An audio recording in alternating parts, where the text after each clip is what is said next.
Record. Okay. Hi, everybody watching live or replay. And for those fine folks, I'll call you my new flock who is gathering here today. This is a post show for the Holy Shift Show that I host over on Google Plus, holding a hangout on air. And in the last hour, I was featuring a robust conversation with the lady over to my, I think she'll probably be over on my right rather than down, but Lisa Dodd, who is here with us, and also a good friend of mine over from Google Plus, Molly Youngblood Geiger. And we have been talking about this topic of, opening up to the flow of more fulfillment, happiness in our life. And we're focusing on talking about Lisa Dodd's new book called Finding Fabulous. For those of you who know me, man, I love F words. But I'm not talking about expletives. I'm talking about words like freedom. And I'm talking about words like feedback. And I'm talking about words like fresh. And I'm talking about words like overcoming failure or failing forward.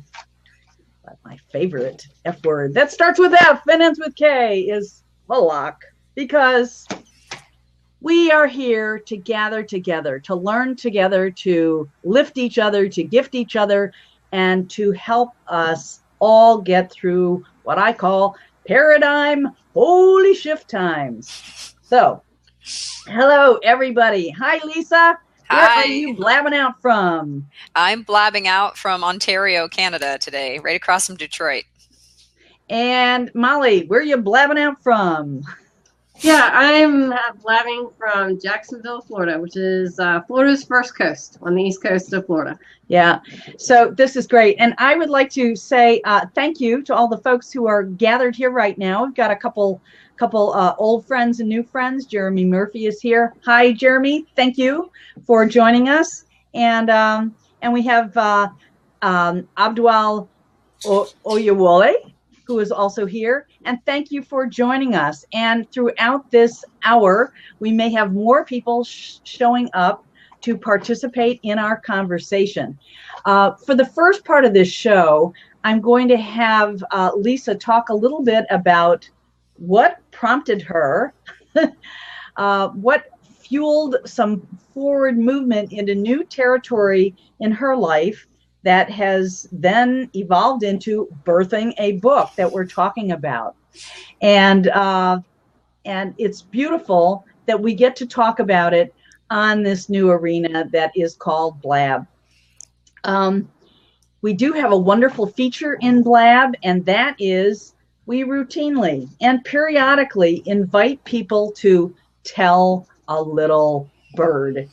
And that helps broadcast out to our Twitter followers an announcement that, hey, a great program is happening. Some great conversation is happening. So I invite those of you to do that now. And those even watching in replay on Blab, you'll find that same Tell a Little Bird button right there to help get the word out. And we appreciate this sharing is caring kind of action that you can take. And I'm going to hit that little button right now. The other thing that I would like to let you know, if you happen to be new to watching Blab and you are here in the comment stream, if you want to type a question down at the bottom right-hand panel where it says send a message, type /Q and then a space and then your question for us, and I'll be on the lookout for those. And that will be a great thing to do. The other thing I want to let you know is within the last couple weeks, there are some new features here on Blab. There's a lot of the background that is black that didn't used to be. And if you like seeing the contrast of words and letters and pictures on a white background, in that send a message area, you can type / and the word light, LIGHT, and then hit enter, and it will give you a white panel. And I'm going to do that right now because I like seeing comments and questions and stuff like that in that mode a little bit better. Okay, thank you, Jeremy Murphy and Abdwal, for tweeting this out. I appreciate that a lot. So, Lisa, apparently you used to work for a large corporation. Was it even a big pharma kind of place? It was. At one time, it was the biggest pharmaceutical company in the world. It's not so much anymore, but it was at the time. Yeah, and apparently something fueled you to say, I don't know, maybe there are some other things to consider looking at or doing.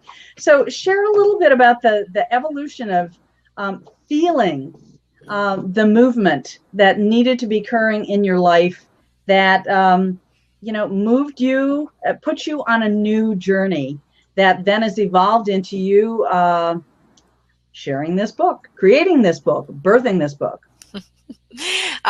Thanks, Elaine. Yes. I think I was at that corporation for 15 years and it was fairly often, I guess, frequent enough that I would start to think about what do I really want to do? And lucky for me, I think a lot of times there was new opportunities in the company and I would move into something else.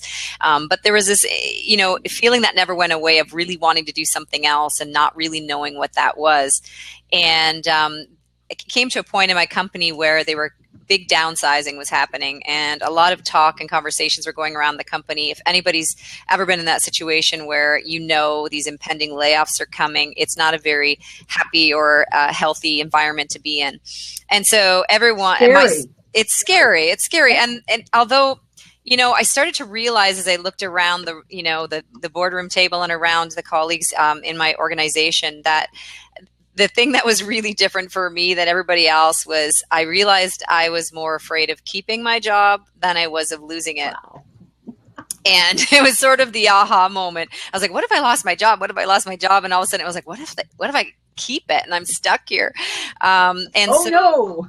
Yeah, that would be bad. So, that was the aha moment, really the turning point for me to realize that I was more afraid of keeping my job than losing it. And in that moment, as I was sort of almost grappling with the anxiety of waiting for the decision, because, in a large corporation, these things don't happen quickly. And so there's a rollout process. And because I was a little bit higher in the hierarchy, I guess, the cuts were taking a while to roll out. And I was sitting there wondering all of a sudden why I was waiting for somebody else to make a major decision about my life. And all of a sudden I realized that it was time that I made that decision for myself. And so that's when I decided it was time to go. And I actually asked to go before the decisions were rolled down, whether I was staying or not. So there was something really powerful and empowering really about making that decision for myself. Well, if you rose to the ranks within a big corporation, then you already recognized you had lots of skill sets that you developed over the years that, did then create for you opportunities. You were able to demonstrate that you could do and accomplish things, but maybe you would like to use some of those skill sets in a new arena where somehow the little bells in your heart would ring a little bit more often. Well, it's interesting because there was this saying that went around my company often. We got paid well in pharmaceuticals. You get paid very well. And there was this comment anytime that I would say something about really wanting to do something else, somebody would respond back, yeah, but who's going to pay you what they pay us to do what we do? And it's at one point I realized that it's like these golden handcuffs, the proverbial golden handcuffs people talk about, getting trapped by the money and the perks and everything else. And I don't consider myself highly motivated by money. So it was a bit of a shock for myself to say, why am I really staying here right now? And although over 15 years, don't get me wrong, I garnered a lot of information and insight. I worked with amazing people. There were a lot of things I was getting throughout those 15 years, but I did come to a point where I realized.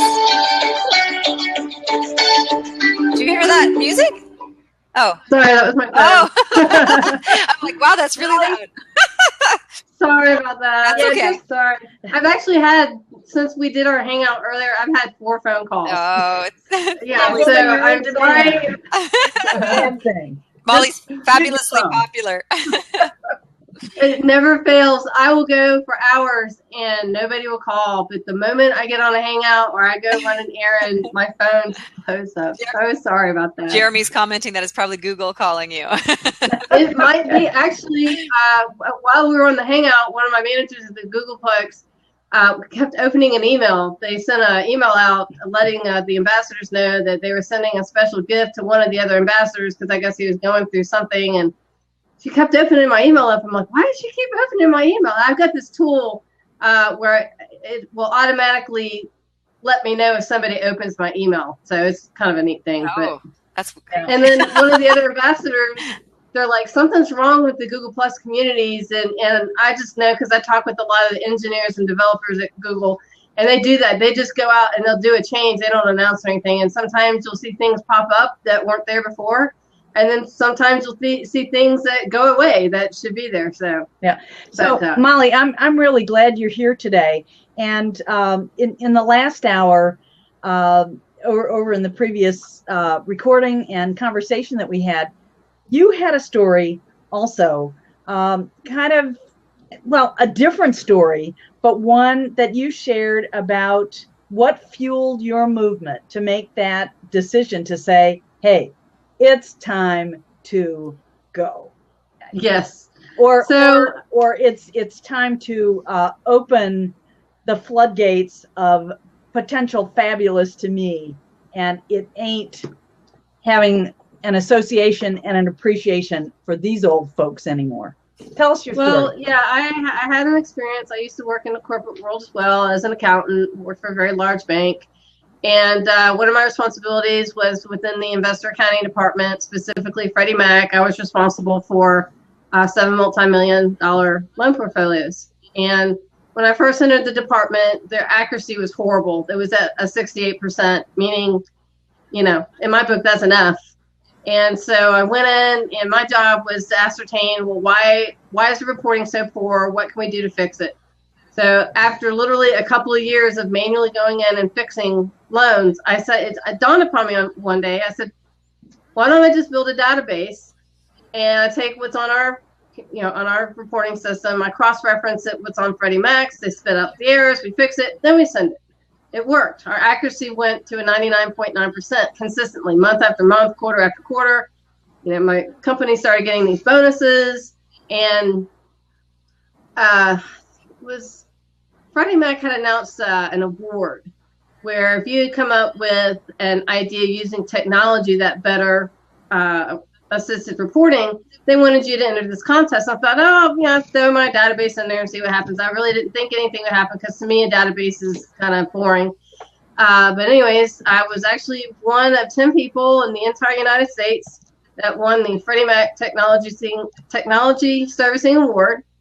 And supervisor contacted me. I'd actually been on a short-term disability. I'd been in a car accident, and goes, hey, you won this award. You need to get a doctor's note so you can fly to Virginia to claim it. So I did. And by the time I came back, or called back rather, he was like, oh, upper management's decided I'm going to go for you. And I was like heartbroken because I was really looking forward to, going to Freddie Mac. And then a couple weeks later, I got fired. So after that, go figure. Yeah. So after that, I just decided, you know what? If I'm going to work that hard to fix a problem, I'm just going to work for myself. And that's what gave me the momentum to start my agency, Design Right For You, out of Jacksonville, Florida. We do website design, development, SEO, digital marketing, Google, any Google product. Google AdWords, analytics, tag manager, shopping, YouTube, all that stuff. We do all that tech stuff. And I have just been in an overdrive ever since. And I'm so glad that it actually happened to me, because a lot of people can look at that and go, wow, that's a horrible story. It's terrible that happened to you. But, I'm actually glad it did happen to me, because if it hadn't happened to me, I would probably still be working at a mortgage company or some finance company doing accounting. So, and as it is, all the stuff I've done with Google and even being on Google Plus, bumping into you on Google Plus, I never would have thought interacting with you would have led to you inviting me on, your show. So I think A it's whole lot of interactions shows. like that. A whole Yeah, lot of shows. exactly. Because people have wanted to learn about so many of the features of Google from someone, knowledgeable about it. So Molly, I want to thank you because you were willing to say, okay, I could find more fabulous in my life, but you have to dig down into your heart and find that courage to make the leap. Lisa, I am so glad we're having this conversation. There are a lot of people, over here on Blab, in social media that are already entrepreneurs.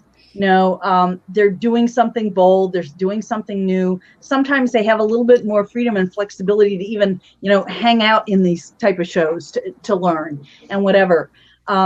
But not all people are succeeding and thriving, even if they have left another kind of arena. Mm-hmm. And your book, as I have looked at it, it has such rich resources in it for really going through these processes of self-inquiry.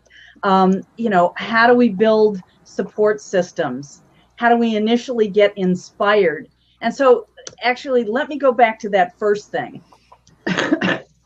So you left your job in big pharma, and you told me in the previous hour, you really didn't know what was going to come next.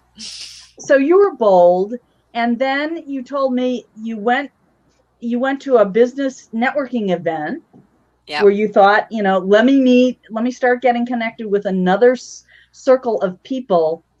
And that's where you started hearing some of the stories of the evolutions of careers and life journeys that then you evolved into gathering these stories, learning and sharing the insights of the people who you call the fab finders.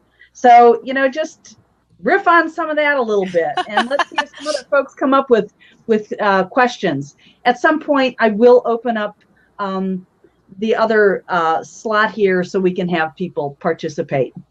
Yeah, I think what's interesting, you were saying that some people are already entrepreneurs and into what they're doing. And certainly as I met more and more of the fab finders that I talk about, they were all in a different part of their journey, some had literally just decided that they wanted to leave and were just figuring out what it is that they wanted and how they were going to go about doing it. Some of them had left years and years ago and had many successes and failures along the way and were on to new endeavors and sometimes even a next evolution of their lives. And some of them are right in the heart of it, right in the meat of having already taken the leap of faith, and we're building something and having some success, but still sort of struggling.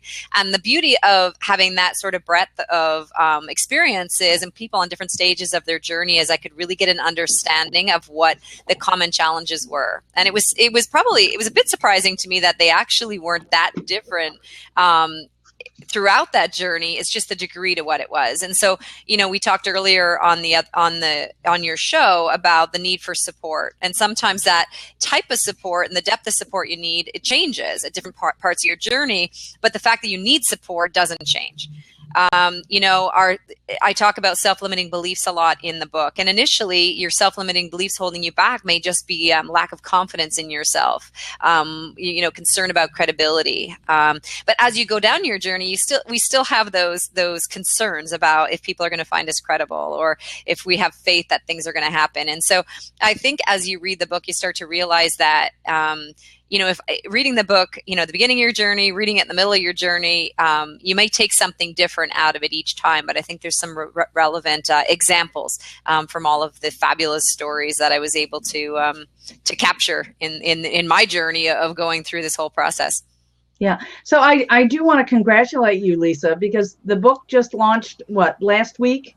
And you have had some strategy in how you'd share it. And it is on the Amazon bestseller list right now. So we want to commend you for that. And also, you've gained some endorsements from some well-known people. And that's nothing to sneeze at. Janet Bray Atwood and Marcy Scheimhoff. And I think I actually did put up at the very top of this comment column, if folks want to scroll on up, they can actually read Janet Bray Atwood's endorsement, which was really very, very nice. Yeah, So, and Janet and Marcy both actually are Fab Finders themselves. They both actually have stories before they became best-selling authors of actually working in corporate jobs themselves and being miserable and having taken leaps of faith and struggling to figure out what they wanted to do before they became the leaders in transformation that we know that they are today. And so it's great to have their endorsement and to have them as mentors in taking the course that you and I both took of theirs in terms of their bestsellers weekend. So I guess it worked. I got the bestseller that I was looking for, and hopefully have continued success with it. right. And I understand you've configured this book so that you are helping people examine the different parts of the Finding Fabulous cycle or journey, and that at the end of every chapter, you have some self-inquiry questions that are in there. And at some point you recognize that the questions could go even deeper. And so you were led to create a workbook. So tell us about the workbook. And I think right now we're at October 27th. The book is still available on Kindle version at like a bargain price. So that's kind of nice. Yeah. And so tell us, how can folks get the workbook as well? Yeah, if they go to my website, lisadad.com/book, there's an offering there. If you've got the book on Amazon, you can type in your receipt number and your name, and then I'll email you the companion workbook. The workbook just gives you, I had a few people going through the book early on before I published it, and I had put some thought-provoking questions at the back, really just to get people thinking. And I kept getting the feedback, but I would like to have space to write them down and to be able to circle things and check things off and actually really dive in and do the work. And it really makes sense because we can listen to other people's stories and have our awareness heightened in terms of what's possible. And we can, utilize some people's examples of the challenges that they went through and the solutions that they used. But we really have to do the work ourselves. I think it really warrants sometimes just taking out a pen to paper and actually capturing how we are feeling about our own journey and what we find relevant and what we can use, to make our own journeys easier. That's the whole idea of the subtitle of the book being paving the path, making that path smoother for each of us as we go down, as we learn from each other.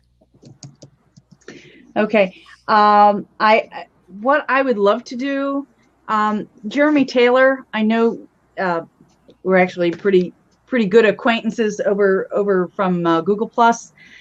He has a journey, and Jeremy, I'm wondering if you might be interested in coming on in and talking a little bit of the awarenesses that have shifted and changed for you since you were leaving the lawyering arena. And I see you up there, but I'm not sure if you're actively listening or letting your dog out. But if you're coming back, let me know if you want to jump on in. For others that are here, I want to invite you to post your questions on into the comment stream. You can type / and Q.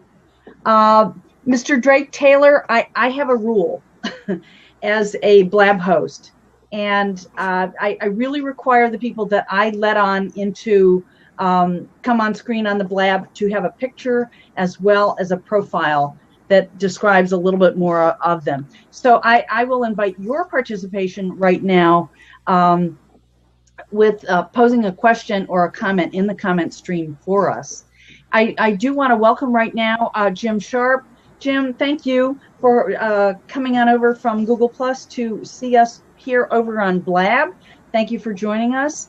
And Rich Celia, thank you for joining our Blab this afternoon. Once again, as a little recap, we're talking with Lisa Dodd, who is the author of Finding Fabulous. Do you have a copy of that book, Lisa? I do. I do.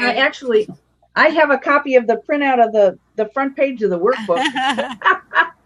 So that's about as close as I can get. And you know what? The thing that I did not ask you that I am really curious about, and how did you evolve to actually include the word fabulous in here? Was it like, well, I want to make this playful and fun and alliterative because kind of that makes it more fun. So tell me a little bit about that, because there is certainly a process to having an experience that leads you to say, okay, I'm going to make a book about this, but then titling it and theming it so people can have a little handle, a little grok that they can remember.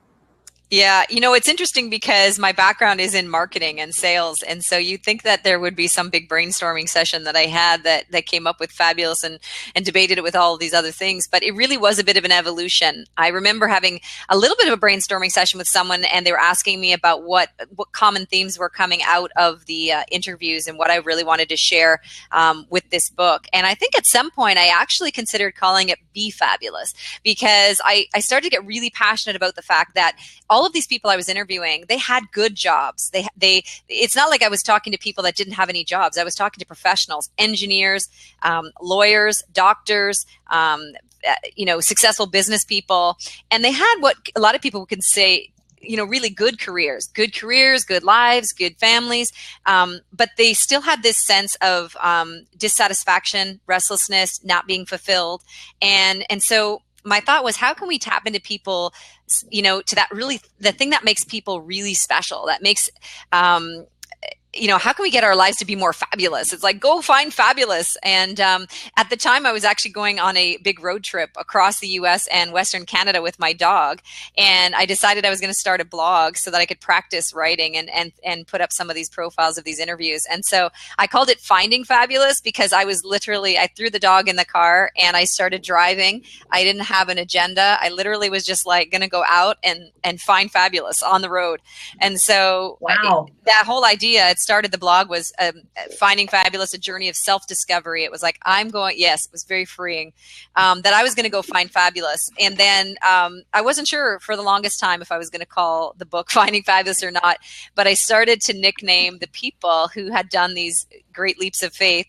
I started calling them Fab Finders, and it just sort of stuck. So. Yeah, I love that. And so I am very happy to greet and give props to Fab Finder Jeremy Murphy. And he left the lawyering arena for a whole new world. And Jeremy, we have seen you blossom and grow as you have found your way to new social community. And this is one thing that Lisa talks about in her book, how important it is as you get the courage, you make the decision, and that fuels you forward. But boy, you better have a support system in place, or look for one, or open the doors and say, okay, come.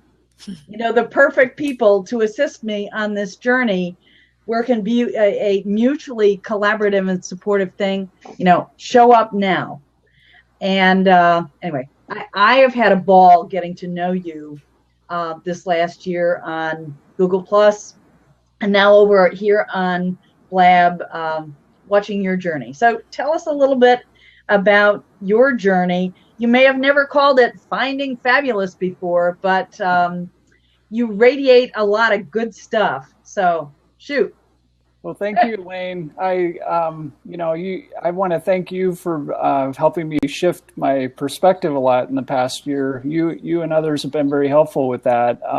And I listened to some of the Crowdcast broadcast. I had to take care of the dog a little bit during some of that, but I'll go watch the replay. But a year ago, I was still an attorney. I was still active in that arena, and lost my job. Wasn't given any notice, and so I was kind of thrown on a different path without a roadmap. And so I guess, Lisa, I'm kind of curious if you had a roadmap when you made this decision or not. I'm not sure if I know that or not, but with the help of a lot of friends, my inner circle kind of shifted. Certain people disappeared from my life. I found that people that I thought would support me in this kind of shift would be there for me. Several of them have not been, but several significant people have surfaced, and so that inner circle, reconstitutes itself. So, I've become now I'm a life coach, running coach, blogger. I'm taking health coach certification classes starting in November, nutrition consulting. You know, my interests have shifted a little bit. I'm writing 4 books, so I guess your book writing journey.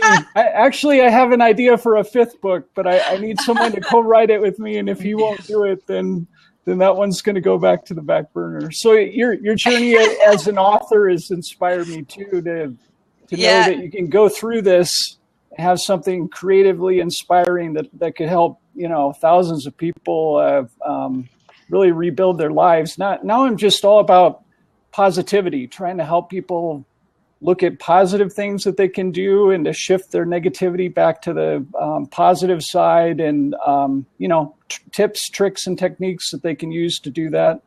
You know, I have a lot of counseling experience as a lawyer, so I guess trying to shift that to a new way of operating to help others.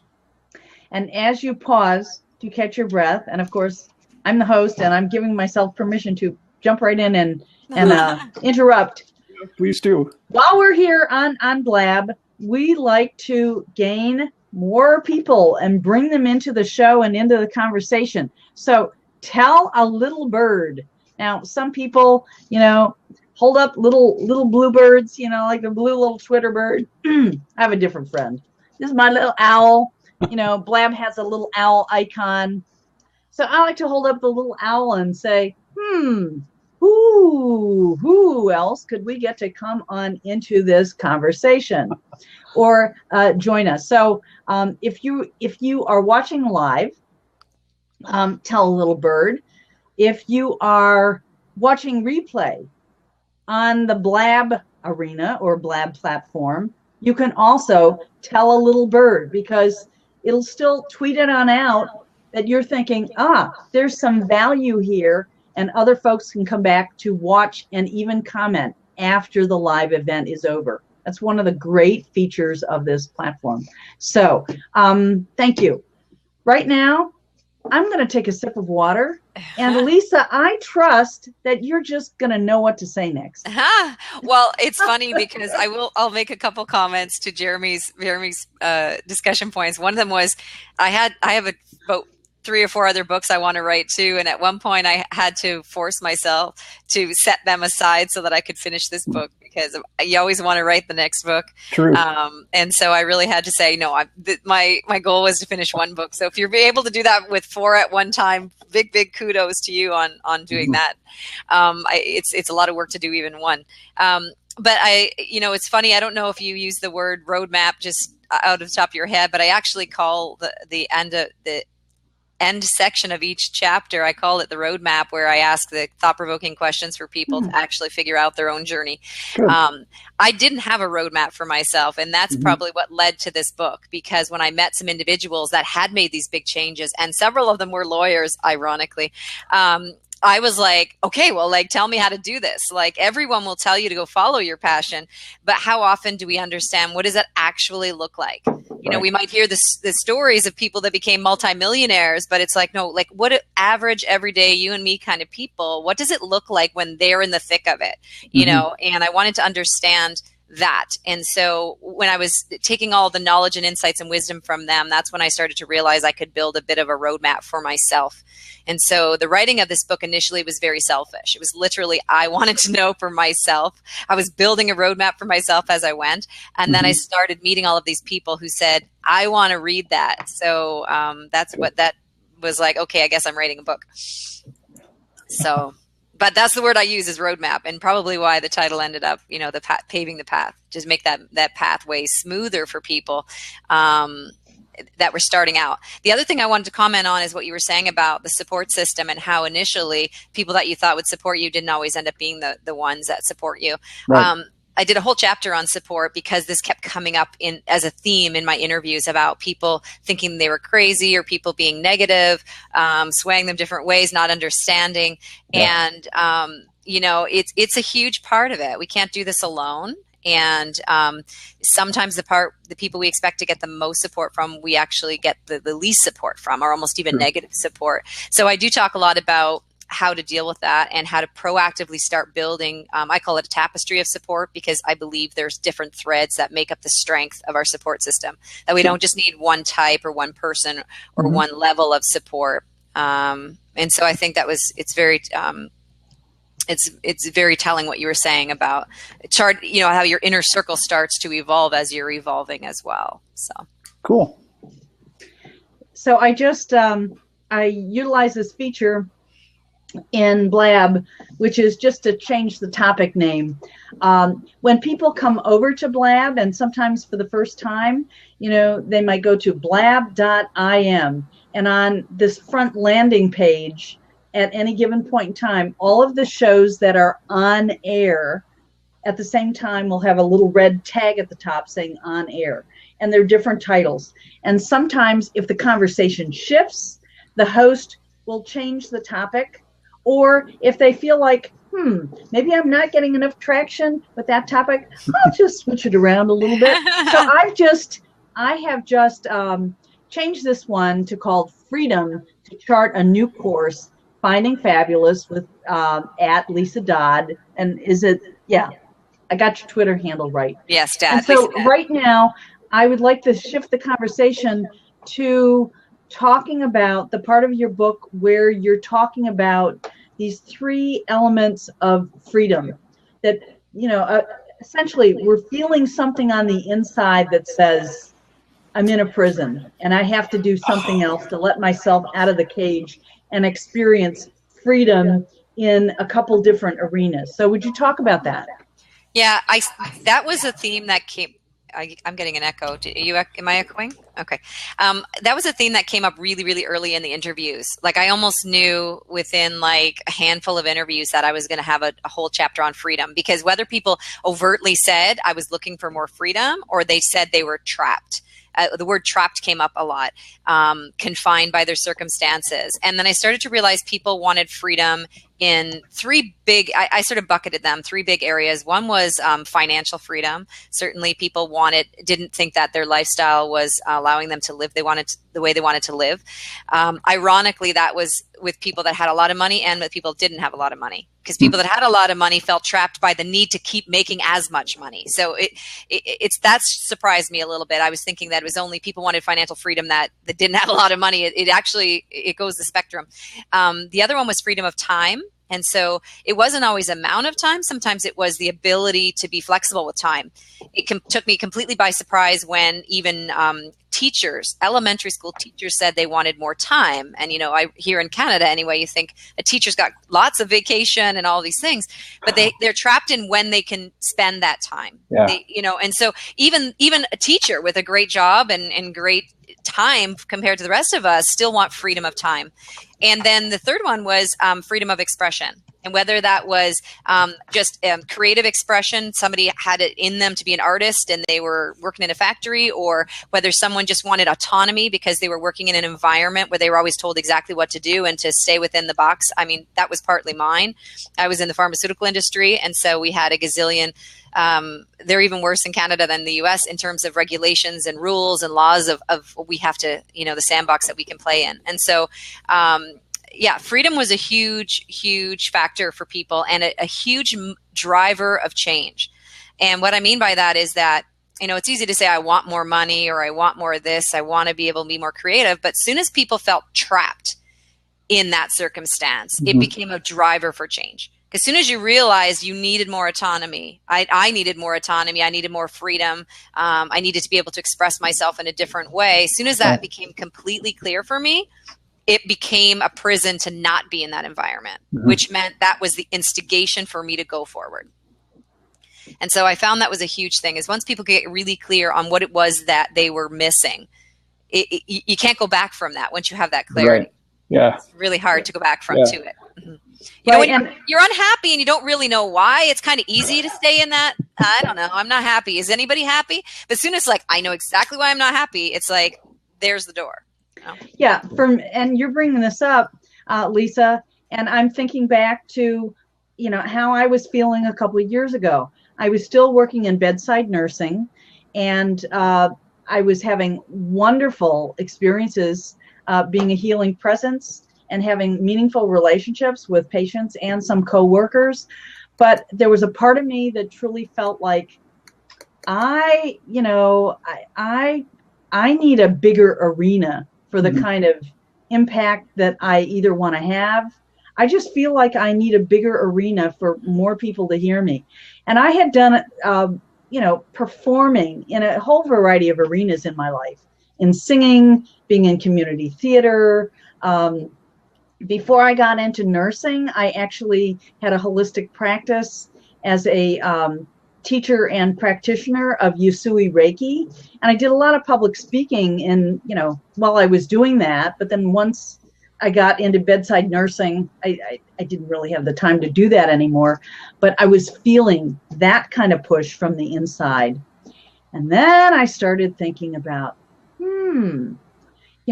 maybe there's stuff I could do online. And I remember taking a course by Lisa Sasevich, and I was thinking, maybe I could do webinars. I think I could do that. and then Hangouts emerged. And I thought, Hangouts? Free platform? Like have my own show? That feels like a playground I would like to play in. And so I was paying attention to that inkling. It's like, I want to find a place where I feel the freedom to kind of find my voice. And so, my journey is continuing, but I love doing this. I feel like I'm on, when I'm in this kind of arena. It's fun. There's a question there. I don't know if you want us to address it, Elaine, from Rich. Let's see. Rich Zilla. Yeah. My question to Lisa and Jeremy, both of you came from high-paying jobs, attorney and pharma. So how did you recalibrate your new careers to retain your standard of living?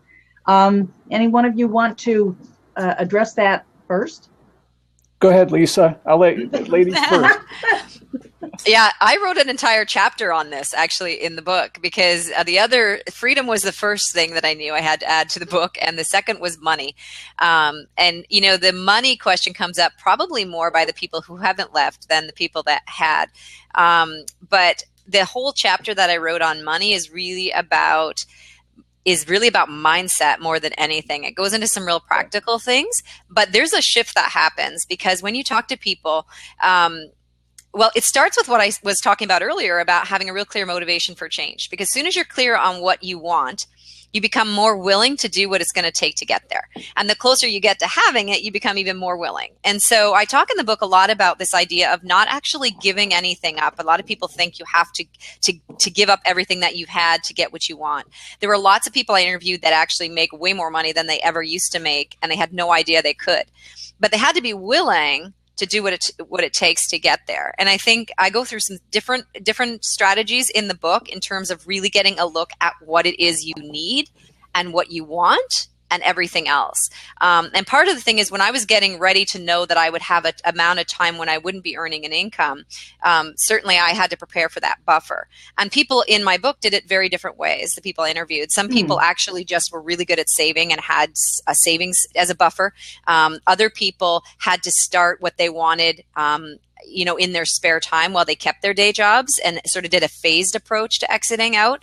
And some people had a combination where they started to do part-time. They went part-time in their job and then started to do their passion piece sort of as a part-time. So there's different ways to do it. But I think the big thing is the mind shift. Because what I started to realize is a lot of the things that I was doling money out for, I didn't want or need. And removing them completely from my life, you say the question says to retain my standard of living. My standard of living didn't feel like it went down at all. Like I got rid of things. Like I'll give you an example. Every month, I think my landline phone line in my house was like, I don't know, anywhere between $50 and $100 a month. And every time I ran for the phone, it was a telemarketer. And I was like, I have a cell phone. Why do I need a landline? I completely got rid of it. Not because I couldn't afford it at the time, but because I thought, here I am wasting $100 a month on something that I don't even want or need. And so I started taking that approach with everything in my life. And I certainly haven't, gone to a space where I'm depriving myself, but I am definitely more mindful of how I spend my money. Because I think when you're in a miserable state, if you're making a lot of money and you're not very happy, it's easy to just spend money almost like to try to make yourself happier. It's like, okay, I'm miserable. Why don't I go buy something new? And that joy lasts for about 5 minutes and then it's gone. And so I think there's a whole mind shift that takes place when you start to actually live your life the way you really want to live it, and your experiences and what you get to do every day start to replace a lot of the things I used to spend money on. I don't know, Jeremy, if you're similar in any way at all, that mind shift happening for you. Yeah, I think I would give a somewhat similar answer. My wife works full time and she's a pharmacist, and so I mean she has a good paying job, and we had some savings and all that. But what it took for me, it was a wealth coach helping me realize that I had talents that were convertible. That the legal talent that I had was convertible to life coaching. I'm a marathon runner, so I'm a running coach now. I have a strong interest in nutrition, so I'm doing nutrition consulting, and this wealth coach helped me realize what you want to do is set up multiple streams of income, and you'll have more flexibility in your life. You can work from home, you can spend more time with your daughter, your dog, etc. But really, it was that wealth coach helping me realize you can have this abundance mindset and move from mindlessly spending money to mindfully earning it and mindfully spending it, so that so Lisa, like you said, that you're not wasting it on, impulsive purchases and things like that, that you're really thinking about what you're doing, making a conscious effort to save money, in the transition and all that, and just, setting up multiple streams of income. So you're not having, if one stream doesn't go well, you can do something else and, write books. So, well, that diversification of income is a big thing. I ran into a lot of in the interviews as well, as people actually setting things up, because you don't want to get into a state where you go into something and you've just changed one miserable job for the other, and you're doing your own thing, but you're miserable because you have this scarcity mindset of I have to earn money doing it. Right. And so, I love what you said, Jeremy, about the diversification, because you can. One of the Fab Finders that I interviewed used to always say, I can dial one up or dial one down depending on my mood. If I want to do more coaching this month, then I dial that up. Or if I don't, maybe she has a multi-level marketing company as well. And, otherwise I put more time into that. Or, you've got 4 or 5 things going on, you get to dial that up. And I think today's industries allow people to do that. There's so many different ways to do that through, sites like, I guess, Odesk is now called Upwork, I think now, through, freelancer sites, through different avenues, online, through coaching, as you mentioned a few of them. There's so many options out there now that we can actually have several things going on at once. Right. I'm happy that you're bringing up the whole thing about money. But when we're talking about mindset and money and abundance, as we grow and evolve, we often begin looking at things not just in terms of, the dollars and cents. It's like, how much do I hold on to stuff and how much do I give stuff away? Mm-hmm. Am I free with stuff or am I tight with stuff?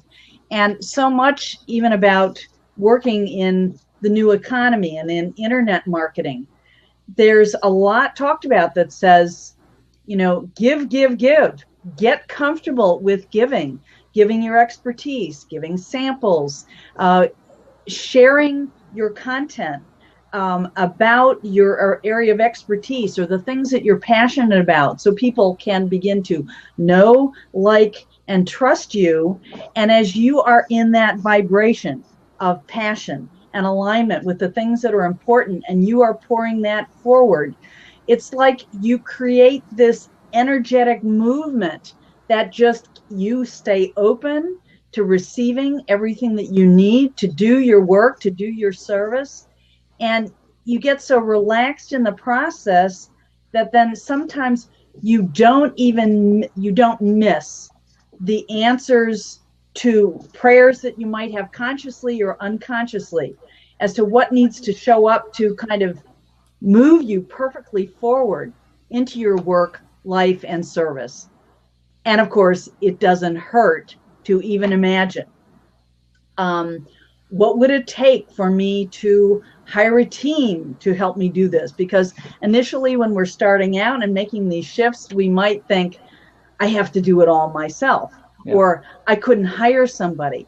So sometimes the first step is just thinking if it's appropriate for me to, find other people that are going to help me get my message out, or build something, say with a partner, that let them show up and let me feel in my heart of hearts that this is part of the evolution. I believe we're in this time now where the awarenesses that are coming to us, it's not just about a me shift. It's a we shift. As we let our light shine, and we take these bold steps, like the Fab Finders that you have interviewed, Lisa, we empower other people to do the same thing. And so I'm so glad you found those stories and you highlight them in your book as the Fab Finders, because it starts with this idea of, what's possible.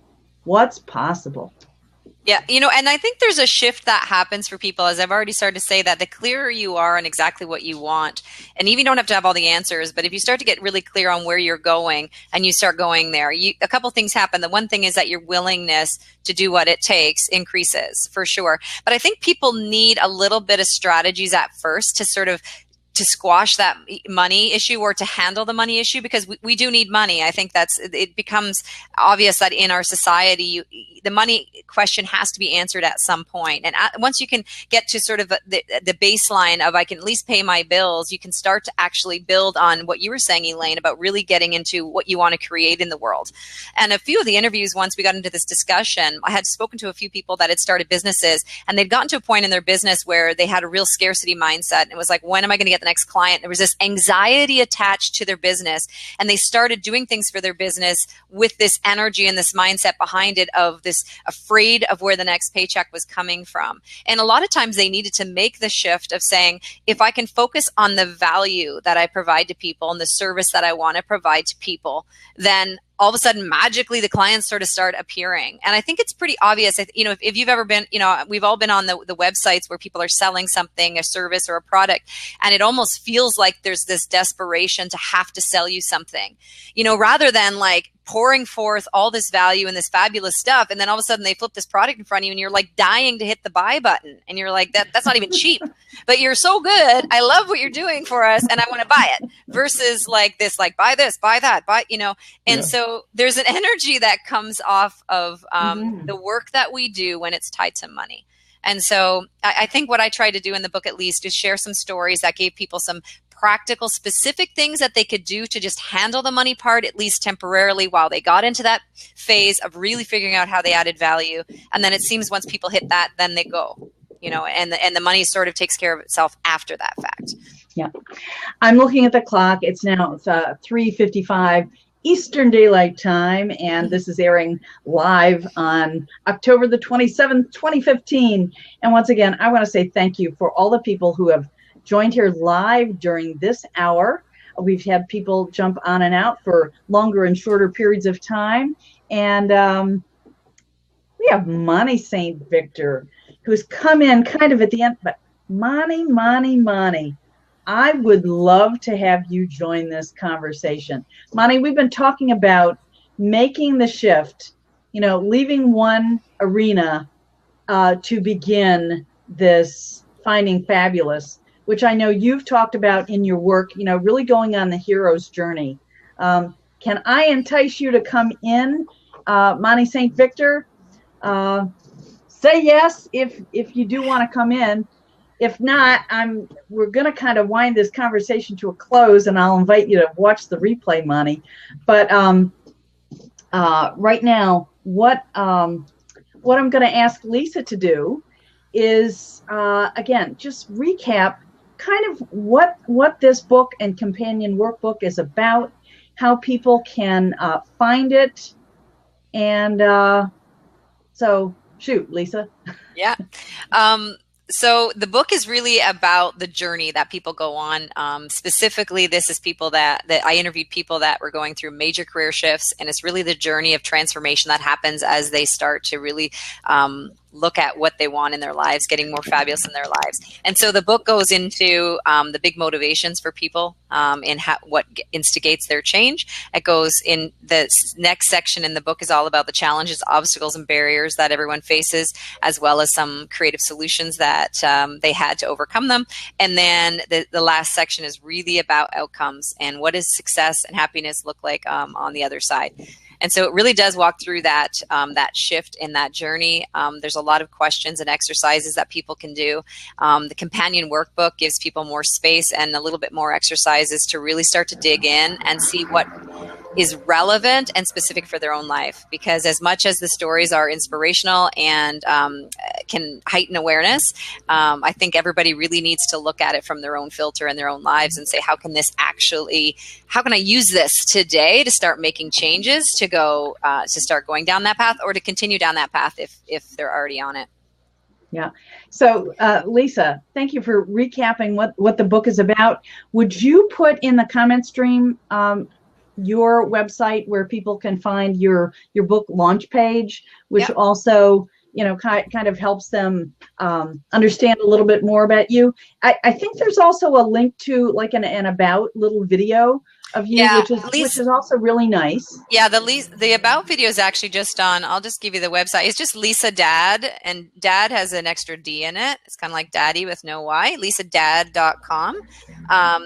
And that will take you to the main page, and there's a little Meet Lisa button, which is a little video about me talking about just my whole belief and concept of how important it is for us to be finding joy in what we do on a day-to-day basis, and how I believe that impacts the world around us. Yeah. And so, money. Hey. Hi. Hey, How are buddy. you? It's so nice to see our Google Plus friends, like interacting with each other on Facebook and finding each other and having conversations on Blab. And you have a magnificent story that has inspired lots of people, and especially people in, conventional medical arenas. Yeah. To Thank you. think about, where do I fit? And do I need to flow or take a bold move to leave one arena and really find where my passion and service is? And so can you talk about the whole thing of really being aware of mindset and mindset shifts? I know that's something you talk about in your work. Or anything else you want to say, Monty, because I think the right thing will come out of your mouth. Sure. I'll give it a shot. I think one of the things that I've been diving into more passionately lately is the whole concept of identifying with ego and then disidentifying with ego. And to put that in useful terms, it's recognizing the different stories going on around you, the frames of reference. Monty's here. So, tell a little bird, tell a little bird. Okay. So it's jumping. Show up to hear Monty St. Victor. So jumping in and out of stories is one of the key parts of when you're looking at most diagnoses that a person can get in a psychiatric unit. That's where you used to work, right? Yeah. I broke out of the psych unit. As a physician. I used to work with psychiatrists. Oh, so you know the feeling. Yeah. So one of the key things I get people to understand is that the language that you're using and the stories you're telling yourself all day all have a magnetic pull that keeps you somewhat trapped in sort of an ugly duckling mode in one story. And as you hit the edge of your story, you get guilt, you get shame, you get a lot of negative signs to step away from the electric fence, so to speak.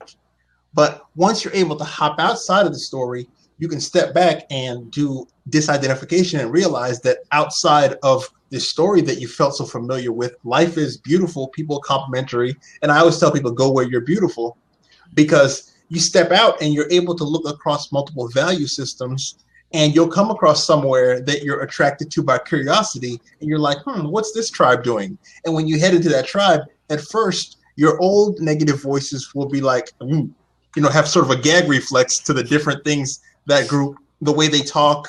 In my case, I was trained for a couple decades in pathologizing everything. anything that I couldn't figure out empirically, I was ready to puke about. But when you pathologize everything, you eliminate the narrative aspect, you eliminate the ethos, you eliminate the passion, because if it's not in the data, it's almost like it doesn't exist. Of course, psychiatrists have multiple-fold the suicide rate that the rest of society does. So that concerns me that the two highest suicide rates in medicine, and medicine has already a 1.5 suicide rate higher than the rest of the population, physicians, psychiatrists, and anesthesiologists, the two people working in consciousness, have the highest in the group, which says what?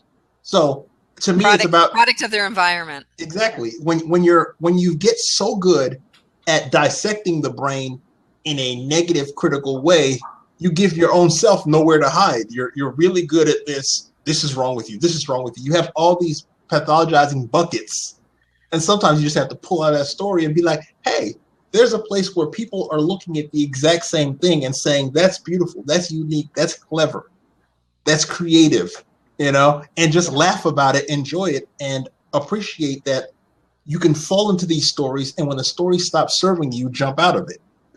Monty, I want to jump in. It's a little after 4.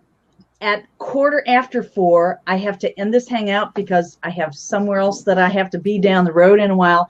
But one of the things that Lisa talks about in her book is really, finding a support system as you embark into this new territory. And I'm wondering if you have a little, if a little story comes to mind about how you gathered the right support system around you to keep you moving forward and staying more in positive stories rather than falling back into the black hole stories. Yeah, I learned, I ended up calling it in my work, the circles of disclosure, where you learn that if a person that is close to you, either through the luxury of being a family member, falling in love with them, or whatever mechanism resulted in them being in this trust circle, like in your personal bubble, where when they have that opinion, sometimes not supportive, it's right. People are radius. Every time they hurt you, they trigger guilt, shame, a sense of criticism, a sense of victimhood, or they project their worry onto you. You give them another circle of disclosure. And eventually some people, when they hit about radius 5, they fall off the board entirely, where you don't let them in your inner circle. You don't tell them your dreams. You don't tell them your deepest stuff. What that does is, by teaching you that you have a system of when to include and exclude people, your inner circle, which is here, so it has a narrow radius, you push out some of the toxins and you make room for people and you let people in closer. And when their volume is too loud for their negativity and even smothering positivity, you push them out a bit. And then what you find is your inner circle, you make room and you end up with the right people in that inner circle. And you're less afraid to let people in, because sometimes if you don't have the practice of nudging people out politely, like, hey, level 3, then you're afraid to let people in, because some people jump in and they hook. Yeah. You're like, no, you're like a pineapple now. Day 3, get out. What you're saying triggers me to think about, the people that may not be overtly supportive of us. And yet there are ways in which we can engage with them, which becomes like fault finding and negative, which is, then we're playing a projection and a mirror and kind of a negative mirroring game with them. But instead, if we recognize every person who's giving us feedback, they're at their leading edge. And if you can recognize that and kind of remember the love that's the core in them, underneath all their drama, underneath their current mode of expression, then they might look like in certain areas of conversation or dynamics, they might be on the outer radius, but there's not a negative vibe going off. Exactly. There are people in my family that are like that. They're still a part of my life. And you could say they're boundaried, but as I've been clear that I don't want to get into this negative dynamic with them, for some of them, man, they have given me the space to do everything I felt compelled to do. And and they're not giving me any negative stuff anymore. It's like they've transformed because I stopped judging myself. I stopped judging my own process. I gave myself freedom and permission to do that. And now they just like, they let me do it because they've seen me grab a hold of my own power. Yeah. But it's easy when you're initially looking at your circle to recognize the people that you kind of have this difficult dynamic with and just want to, you know, push them on out. Yeah. And I'm saying there is a way as we grow and evolve and love ourselves more to let ourselves, you know, express purposefully in the world. There can be a wonderful, healing, empowering dynamic that also goes on. Jeremy, you've been silent for a while. Any thoughts or reflections as we wind up in this last 7 minutes or so? I just want to thank you, Elaine, for having this conversation. And, you know, it's exciting to see people like Lisa and Monty and, you know, Elaine. I mean, I know you've had a life shift too. I think all of us go through times where we have to shift our perspectives in positive ways. And, you know, it's challenging because we have this negativity attacking us and the scarcity that Lisa talked about, and we just have to let go of that and, reach for abundance, like Elaine was saying. And I think if we do that, I think we can all help each other in some very powerful transformational ways. And we have more things available to us where the positive stories are showing up, where the people who are taking the risks. Like the Fab Finders that Lisa highlights in her book. They are here to inspire us. And so I think we're at this interesting time in human history where those of us really aligned with the call of our heart and service, we are helping collectively to lift and shift what is going on at this planet at this time. At least that's the way I look at it. Not all people do, you know, they just do what they feel their heart is called to do. And it looks like service, and it looks like love, and it looks like creativity, and it looks like compassion, and it looks like risk taking. Great. I love it.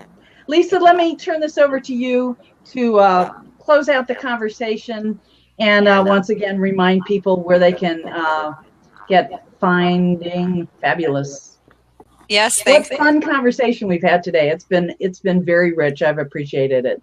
Yes, thank you for having me on your show. I've really appreciated it as well, the opportunity to talk about it. And I think, as you mentioned, just more conversations about it and more books about it and seeing more stories and examples of people that are actually stepping out and going into this sort of world that seems beyond the status quo. But I think the more and more people actually go towards what it is, that the greatness inside of them, looking for their fabulous, looking to actually go to that, I forget, Monty, what you called it, but that place where you're beautiful. I think that's what you said. Yes, where you're beautiful. You know, your word is beautiful. My world is fabulous, but I think everybody has fabulous in them. And the more and more we all step into our own fabulousness, it just makes the environments around us fabulous. And so you can imagine the ripple effect that has on the world. If everybody that you interact with was in that space of finding their fabulous, how beautiful a place that would be. So yeah, I mean, that's the whole purpose of my book, is really to raise that awareness, but more so to dare people to see what that looks like for their own lives, and if they are appreciating the fabulousness that is in their life now, and also continue to look for more. And so you can get that on Amazon, or the easiest is through the link on my website, which is lisadad.com, and dad again is DADD. And so, Lisa, do add that information in the comment stream. I also want to invite Jeremy and Monty. If you have an event coming up, or your website, if something you've said has sparked curiosity and you want people to get in touch with you, please feel free. This is a wonderfully collaborative environment here over at Blab. People knowing each other, supporting each other. Again, we're making the decision to share our gifts, lift each other, and get through these holy shift times. So I'm now going to say farewell at 4:12 in the afternoon. Thank you, everybody. I'm going to put in one last plug for my own Monday recurring blab. That's called Declutter Day, and at 1 p.m. Eastern. Well, it was Eastern Daylight Time last week, but I think next week, as I'm on to November 1st or 2nd, it'll be Eastern Standard Time. But come and join us if you want to be exploring and supporting along with me this process of physical, mental, and emotional decluttering. We're actually exploring the work of the best-selling book Marie Kondo Method, the Japanese art of like tidying up your life. It's kind of fun. Anyway, so thank you for coming today, and we are going to end this lab, and I'm going to change the topic over once again to the original title. Or do I like it just like Freedom to Chart a New Course, Finding Fabulous with Lisa Dodd? I guess I'll just keep it at that. All right, over and out. Thank you, Jeremy. Thank you, Lisa. Elaine. Thank you, Thanks. Monty. Take care. Bye, y'all. Bye, and Jeremy. see you around Google Plus, Hangouts, and Blab.